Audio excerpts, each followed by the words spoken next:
Crystal's not gonna be here, neither is Doug or Ben. So, I'll have to read the roll. Councilman Pavoli, Here. Councilman Jack Russo is not here, Councilman Gray is not here, Councilmember Moore, Here. and Supervisor Esposito is here. Also present is our town attorney, Gerard Parisi. And just, Jim, if you could give the invocation. Okay.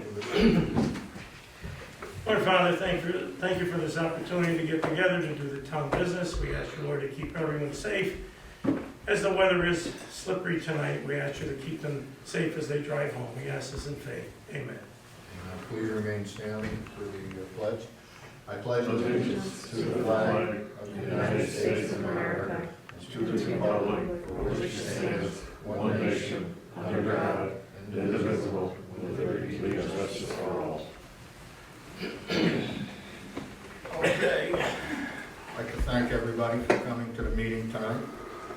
And The I blessings of it. think we can dispense with the privileges of the floor unless Marv and Mary Jane would like to say a few words or get up and have privileges of the floor. No? Not really. Moving on then.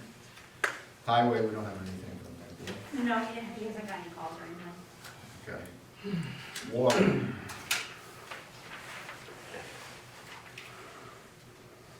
Here it is. Princetown Water District Report for the month of February 2023. Gallons pumped, 1,405,100. Maximum daily usage, 67,700. Minimum daily usage, 30,400. Daily average, 50,200. We had the following water main breaks. Repair of a hydrant across from 1434 Gifford Church Road continues to be delayed due to weather and supply chain issues. Pressure reducing valve in Dunsville Road pit has been replaced and leach repaired. Pressure reducing valve at Gifford Church Road booster pump station parts have been ordered.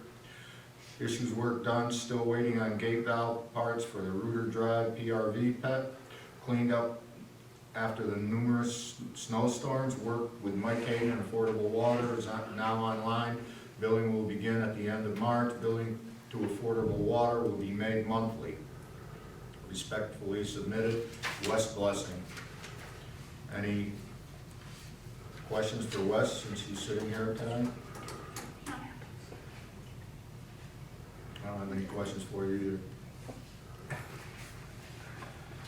Okay, we've got a lengthy report from the assessor's office here. The assessor's office is currently working on a 2023 assessment roll. March 1st is a key date in the assessment cycle. All new construction exemptions are measured as of March 1st. The assessor's office has sent out renewal forms to property owners for certain exemptions. These are agricultural, disability, and senior citizens low-income exemption. The state STAR program has supplied the town with a Report 9, which is a list of property owners who may not be receiving the senior low-income exemption. Based on information from the Department of Taxation and Finance, the assessor's office is taking a proactive approach and sending out letters with an application RP-467 to the 105 property owners on a report. During the COVID period, the state relaxed reporting requirements on exemption renewals. All exemptions are being updated on the town assessment rolls. All new construction has been valued and updated. In early May, as required by the real property tax law, a notice will be sent to all property owners that have had their assessment increased from last year's assessment. They will be informed of how they can meet with the assessor to discuss the reason for the increase. New construction, the assessor's office continues to work with the town's building inspector during the year to ensure that all improvements are updated on the computer system, that the assessments are adjusted as required. Assessment training, I have completed a class on state law and solar evaluation. Currently, the boilerplate valuation method required by the state to value solar farms is being contested in the courts. I didn't know that. Schoharie County's assessors have lodged a complaint stating that the methodology adopted by the state unfairly favors the developers at the expense of other taxpayers in the municipality. The assessor budget issues. The assessor has been informed that there is no money in the 2023 budget for an increase to the assessor's salary to the level of the prior assessor. I don't think we have to go into that. Office hours, there is office staffing Monday, Wednesday through Wednesday during normal business hours. The assessor is in the office on Monday morning by appointment. The assessor can be reached anytime, 518-852-8513, or by email. Any questions on the assessor's report? Nicole? Jim? No. Okay. That's the assessor. Surprised we got it. Let's see, we got the water, we don't have anything from the highways, nothing going on really, other than they've been plowing snow. Code enforcement, Tom's not here tonight because of the snow. And we do have the dog control officer is here. All right. There was 2 incidents. First one was a call from the troopers about they found a dead dog on Kelly Station Road. Just as you go through the tunnel from Dwaynesburg, there was a creek on the left, and it was laying there in the rocks, right by the creek. Had like a harness on it, collar with a short leash attached, but there was no ID on it. I was working at the Eddy that day, so they contacted ASPCA, and they came and removed the dog and had the dog probably cremated. So we don't know whose dog it is. I didn't have any reports of any dog missing. It looked like it could have been a cane corso, which are kind of popular these days. It was kind of like a bull terrier type dog. So nothing more on that. And the other incident was over the Florida Road incident with dog barking. The person that's been complaining has complained numerous times, never contacted me until yesterday. She finally contacted Crystal, who left me a message to contact her. So I went over and talked to her, and she said that these dogs are owned by a farmer, and he trained them to bark to protect his livestock. It's on a working farm. So I read the law on that, and the law states that if it is a working farm and they have dogs that are guard dogs to protect the livestock, that they're exempt from any noise complaints about barking.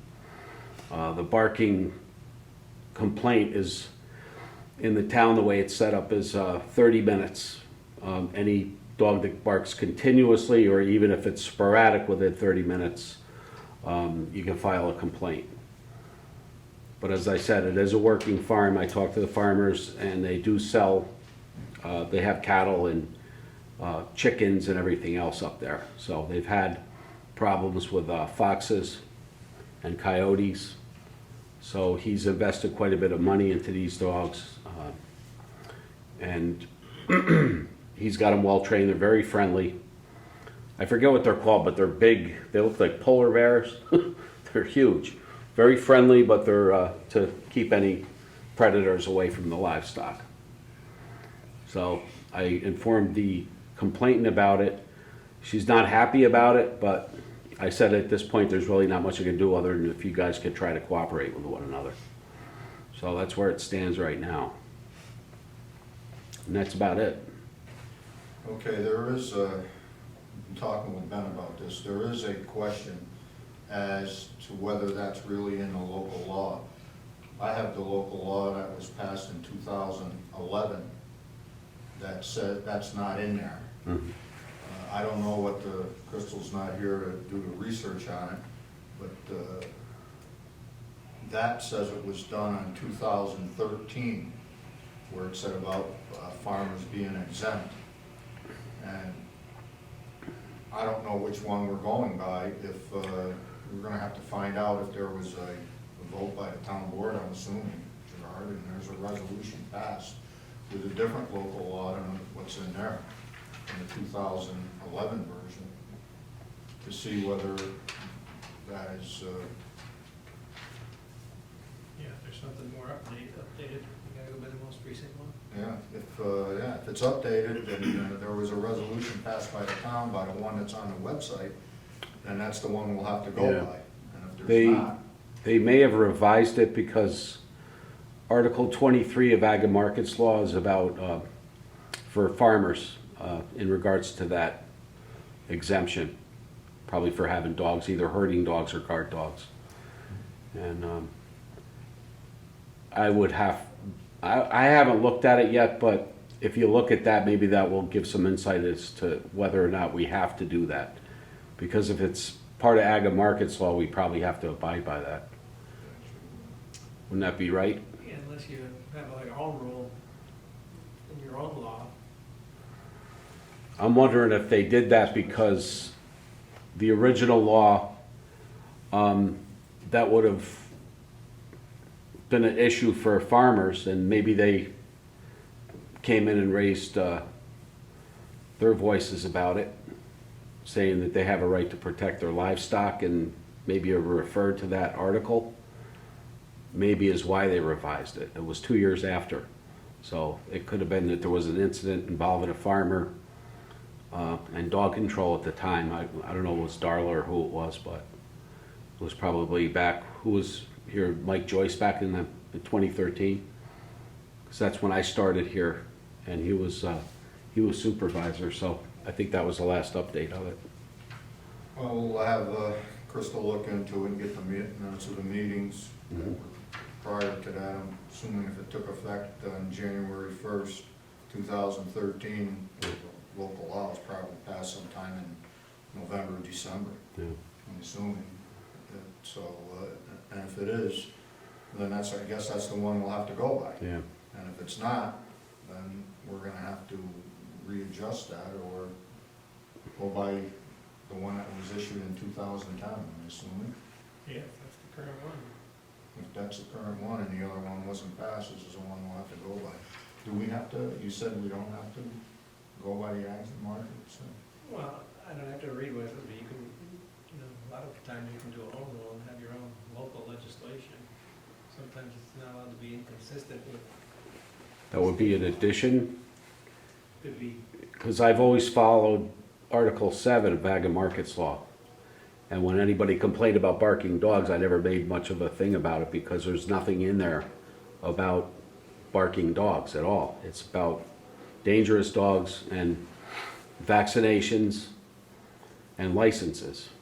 And basically that these dogs are not to harm any people, any property, or any livestock or pets. That's pretty much what it's all about. They didn't have licenses for the dogs, right? They didn't, and he called me again today. He said that he's got to get to the vet to update the latest rabies booster. So he's got to make an appointment. He's going to get back to me tomorrow and let me know when he has that appointment. And then from that moment, he's going to come over because he's got to have all that with him first and then get them licensed. So, We do have a problem that has brought it to my attention. We've got the dog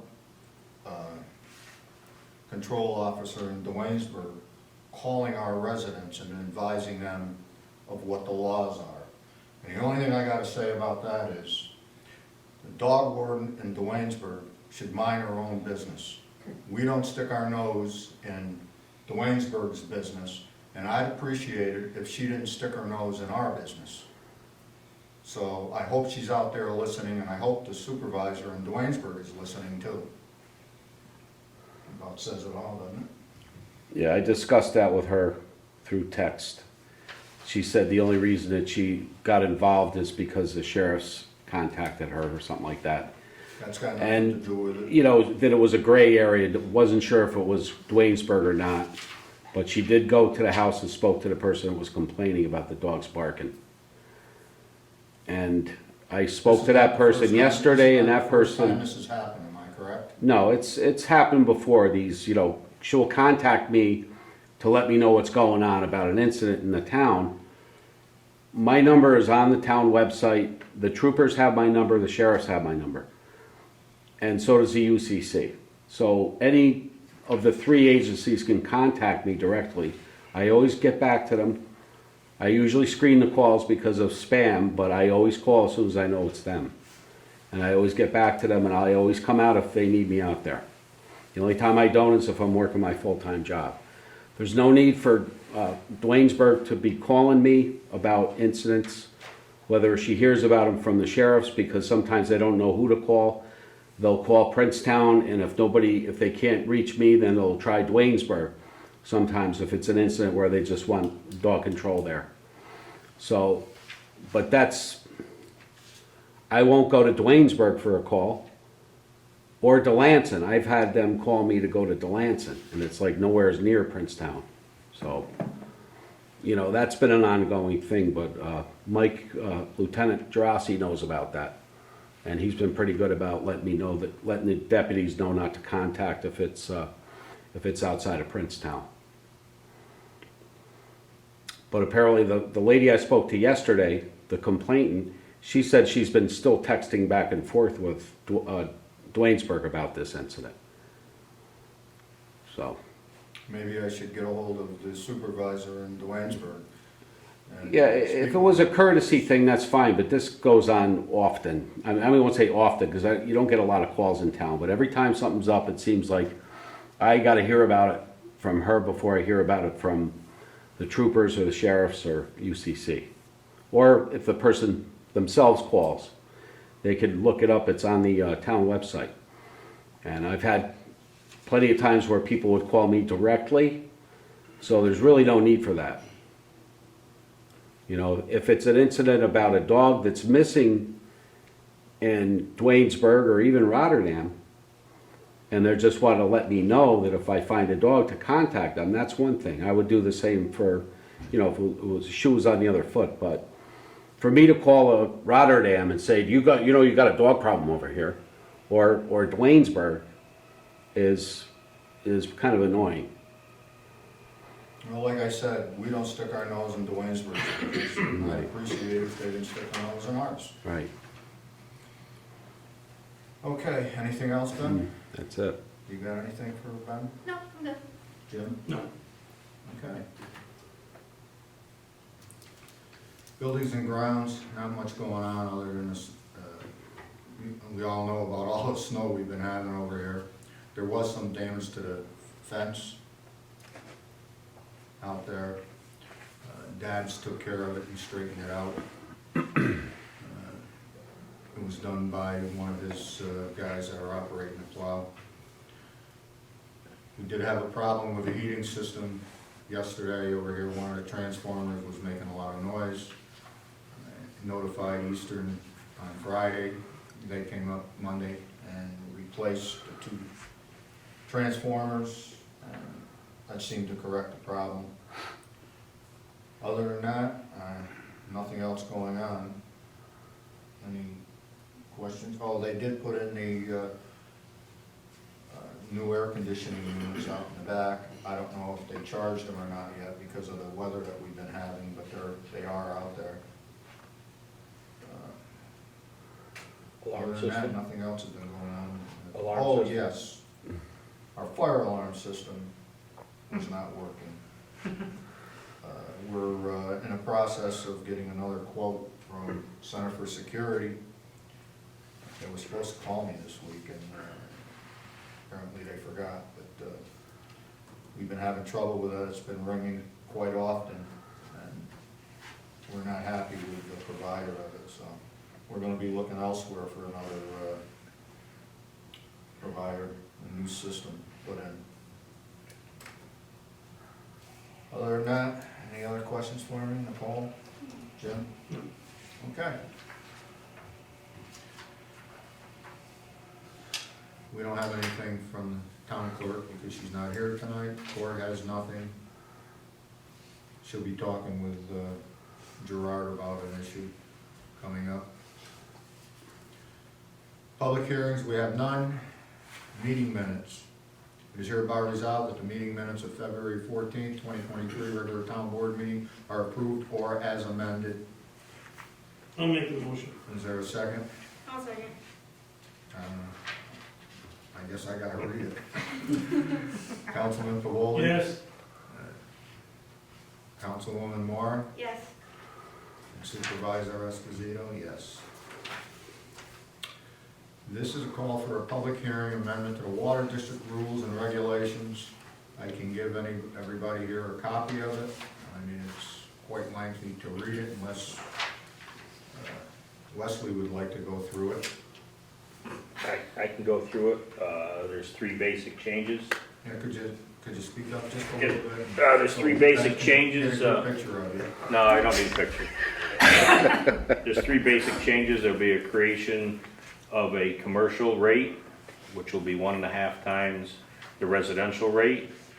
The overage rate will go from $7 to $10, and that overage rate happens to be per thousand over the base rate of 52,000 gallons. And there will also be a charge for every resident that is not hooked up to the current water system, just to help cover the maintenance, and that'll be a $50 fee.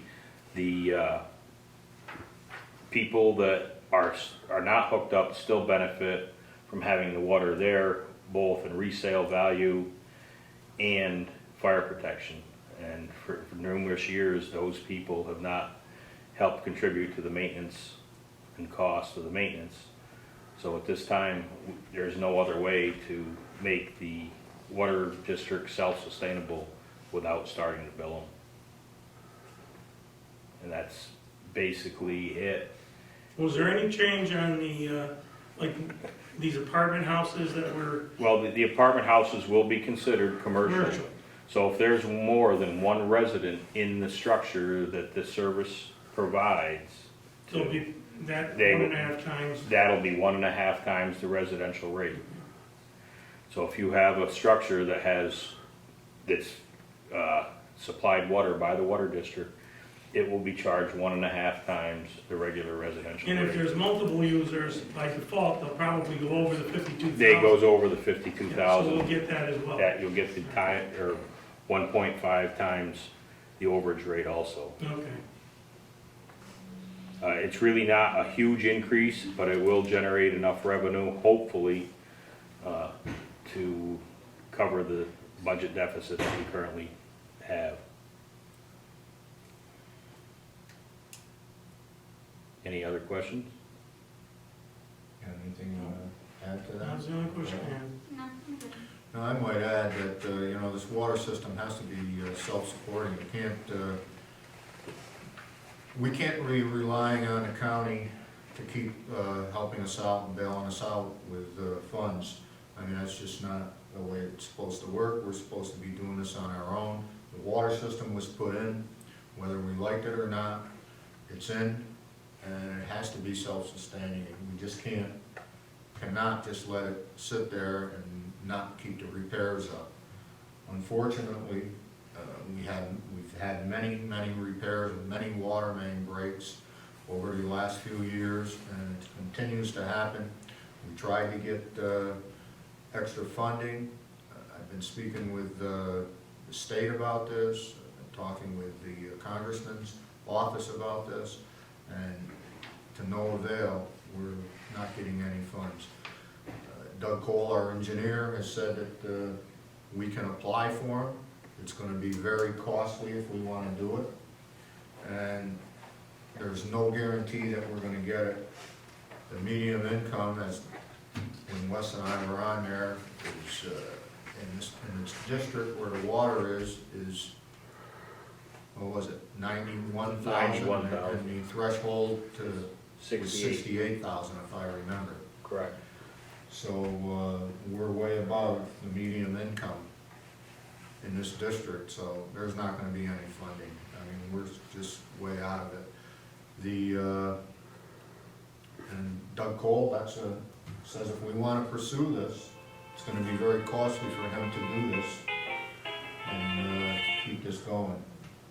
Now, I don't know, we wanna bring this up at the next meeting, to do this, and we have a full board here to say if we Well, that wanna money would try have, that money would have to come out of the water funds? That I don't know. Because, I mean, I don't wanna deplete water funds any more than they are. I mean, if we're, He's talking like maybe $5,000, $6,000, $7,000. I mean, if we're shooting up a dead hole here, I can't see spending water funds to do that if the odds of success are very low. Well, according to Doug Cole, they are very low.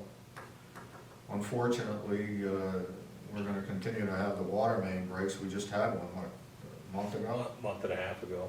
Month and a half ago, and with spring coming now, the ground's shifting, who knows how many more we're gonna get. I mean, I've been trying to keep the costs of everything down. Unfortunately, as you know, the system is 20-plus years old, and things are starting to fail. I mean, there was some maintenance that we lacked on for years, like the tank rehabilitation, the well rehabilitation, and things like that. So basically, you know, our costs are very high right now, but in order to keep that up, we're already into almost 4 years of one of our rehabilitation projects. And as far as lifespan of booster pumps and everything, we're almost halfway through that span of 10 years. We're already up to almost 4.5 years already. So just for the lowest cost booster pump that we're looking, or that we presently have, you're looking at almost $6,000 per pump. That's the cheapest one. Something like that, everybody, you know, has been talk about expanding the system. We tried that, and what happened with the water main break off of Windy Hill Road? How long is it gonna take us to get the money back on that? Well, basically just for the pressure reducing valve that we had to replace, it's just that pressure reducing valve that feeds though, and that line feeds the 4 houses. At last year's income from those 4 houses, it's gonna take us almost 5 years to break even, 4.5 years to break even, just to replace that PRV valve. So, we have to do something. Trying to expand the system is, you know, we're just asking for more trouble, I think. I don't know, you're involved in it. To expand the system, or expand the district any more than it is right now, it's really not financially feasible. We may want to consider joint several liability language, because everybody on the system that uses it is going to have to be jointly and severally liable in the event that we require an assessment. So in other words, if we're completely out of money, there's 2 options. Go bankrupt, have an assessment. It's very simple. This is what they do with condominiums and what have you. If you have a condominium and the roof blows off and the money's not there, everybody gets an assessment. And, you know, we may have to address that, because, you know, we can't go bankrupt. So that's the only other option. But that's for another day to discuss. Nobody ever anticipated when they put this in that we were gonna have this kind of trouble with the water lines, and it's basically the water lines that we have trouble with. It's the water lines, and, you know, we never had any rate increase for numerous years to help fund any of the normal maintenance that needs to be done. And tank rehabilitation, like I said, well rehabilitation, normal maintenance on pumps, it all has to take place, or you're gonna end up replacing. And we really don't wanna get into total replacement. It's about 1/3 of the cost just to do preventive maintenance. And you can prolong the life of everything just by doing preventive maintenance. And I've got everything right now, hopefully on a schedule that, you know, will help reduce the cost. But again, that was never in the budget before. The only unknown is the water Because of main what, breaks. that's correct.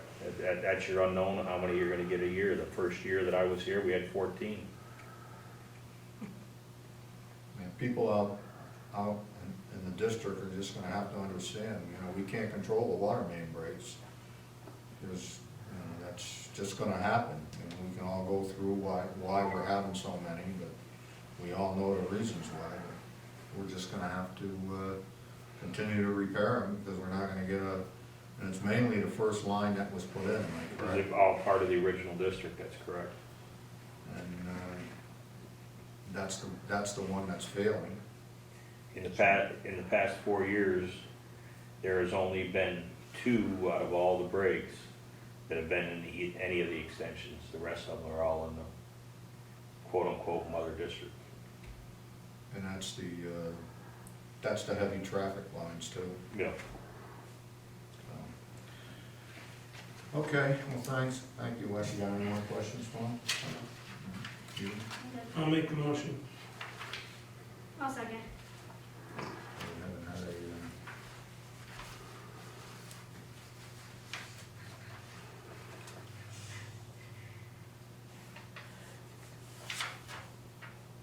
Oh, yeah, we did. Okay. I got everything else? This is? We have a second, did you write it down? Yes, I did. Okay, Councilman Pavaldi? Yes. Councilwoman Mora? Yes. Supervisor Esposito? Yes. Lead agency declaration water usage rate amendment. Be it resolved that the town board of the town of Princetown hereby declares the town as lead agency under 6 New York CRR Part 617 seeker on the proposed amendments to the Town of Princetown Water District Rules and Regulations, Section 14, Summary of Fees, Penalties, and Service Charges to establish a commercial user fee schedule, increasing usage, maintenance, and service rates. Any discussion on this? Is there? I'll take it. Second. Okay, Councilman Pavolli? Yes. Councilwoman Moore? Yes. Supervisor Esposito, yes.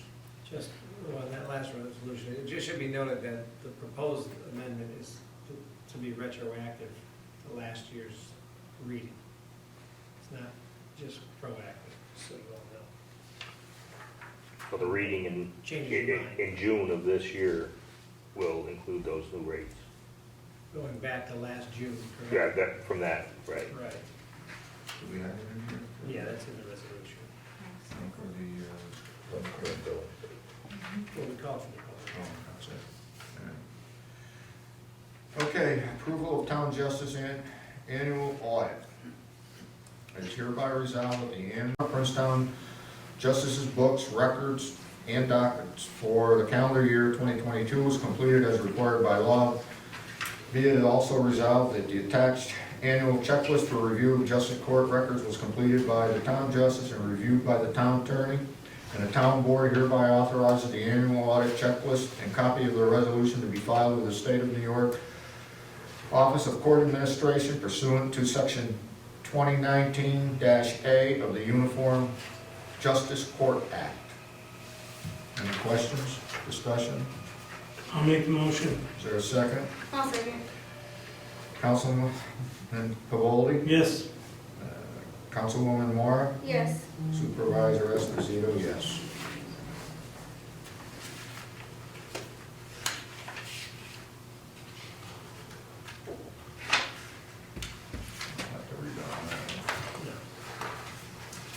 General funds claims, hereby resolved the town board approves claim number 38 through 59 in the amount of $64,679.93. Discussion,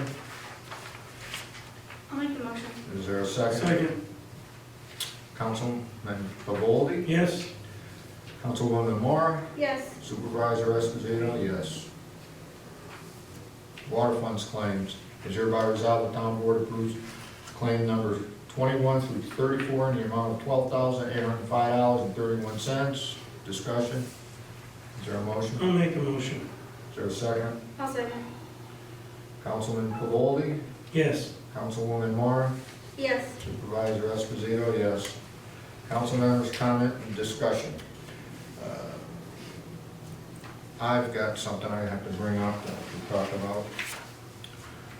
Ben, Jack Caruso and I went up to check on the solar project up in, on the north end of town. And we were up there, very cold day, with the CS Energy, who's the parent company, which is employed by, is owned by Goldman Sachs, and the construction company, which is out of Georgia, that's doing the work. We spent probably almost 2 hours up there. And they are doing everything that they're supposed to be doing. They're following the planning board's setbacks, everything that was done. They're following everything that the town board had authorized to be done. The only thing I can say is that where all this is coming from, and I might add that our code enforcement officer is up there at least once a week, sometimes twice, and checking on things. All the complaints that we've had with pallets falling over, we did not observe any of that. Water running over, we did not observe any of that. They were very accommodating, and they showed us all around, took us around on their buggy, their electric cart. The only thing that came to light with this was that this is not a 19 megawatt project. After they were talking to us, the construction company was talking to us, their lead foreman. He showed us in their book, they've got a book this thick of what they're supposed to be doing. And this project is 20, I said it was 28.5 megawatts. Ben thought it was 27.5 megawatts, but it was clearly in there that it's over 20 megawatts. I know the state law says over 20 megawatts, we really don't have much of a say, but we do have a say on the setbacks. Was of it the 20 or planning board. 30 that we, Pardon? was it 20 or 30 megawatts where the break is? 20. 20, okay, I thought it was 30. No, it's 20, anything over 20.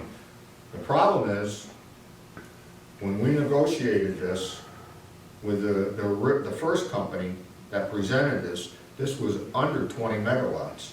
And we based the host agreement on less than 20 megawatts. Now it's 28.5 megawatts, and I'm asking the board if we should go back on the company. I know what Ben's opinion is, and he said yes. I say yes too, because that's we have a fiscal obligation to the town taxpayer to get maximum for whatever we can get out of this. I mean, it's gonna bring us more money. Well, that's what I was asking. I agree. I mean, it's our fiduciary responsibility to maximize what we get out of it. So, well, then we'll have to pursue it then. I'm in agreement with you too. I know Ben and I discussed it, because when they said 28.5 megawatts, I was like, he looked at me and I looked at him and was like, where did they come up with this? The host agreement is for 30 years.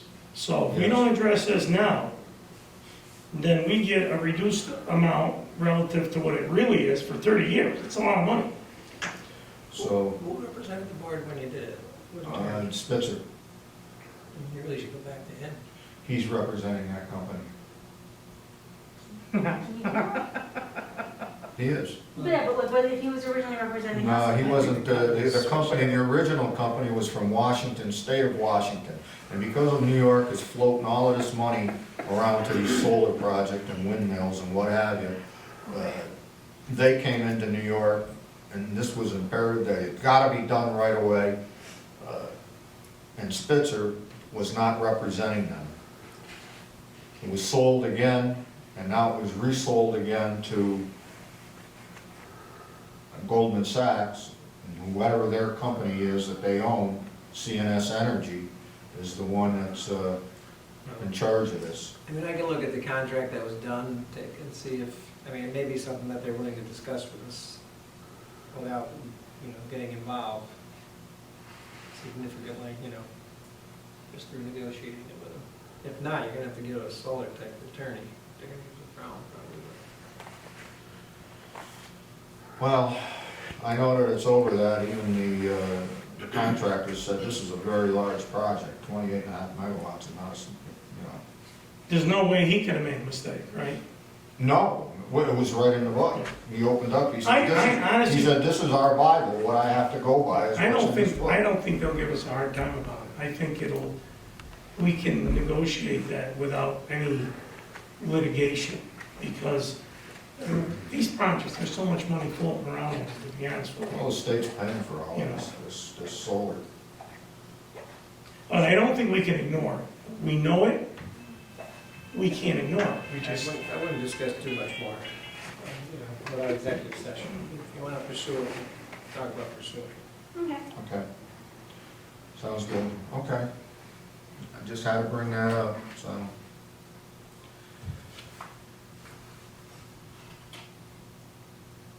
You got anything, Jim?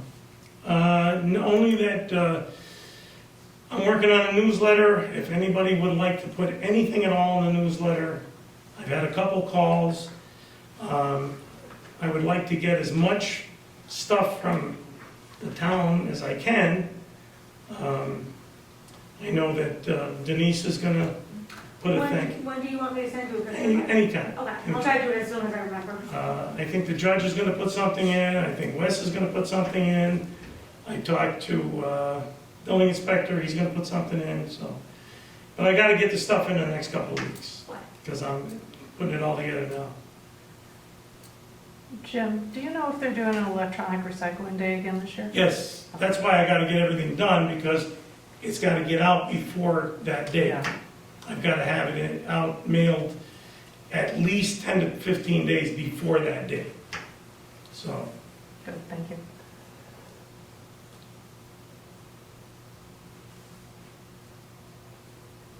Anything that's all I else? have. That's it? Mhm.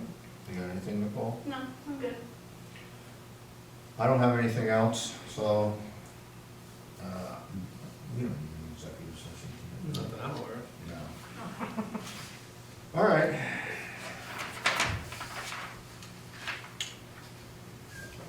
Let's see.